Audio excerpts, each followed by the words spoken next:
Naghahanap ka ba ng trabaho? Gusto mo bang magkaroon ng magandang career sa government? At makatanggap ng sweldong deserve mo? Ito na ang pagkakataon mo. Ngayong taon, muling binubuksan ng Bureau of Jail Management and Penology o BJMP ang aplikasyon para sa 2,000 bagong Jail Officer 1. Pero paano nga ba makakapasok sa BJMP? Narito ang ilan sa mga kwalifikasyon para maging isang jail officer. Una, dapat ikaw isang mamamayang Pilipino na may mabuting katangian, pasada sa neuropsychiatric at medical evaluation.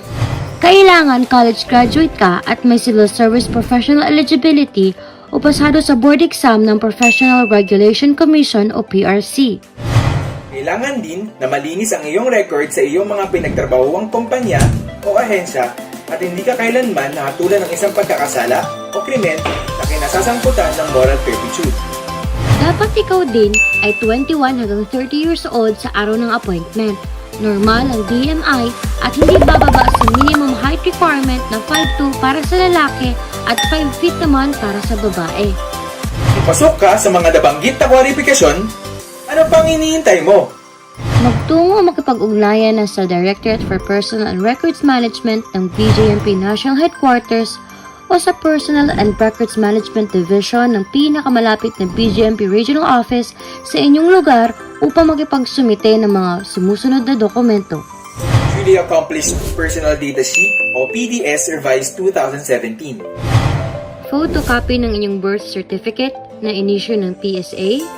Authenticated copy ng iyong college diploma, transcript of records, certificate of eligibility or board rating, at PRC ID.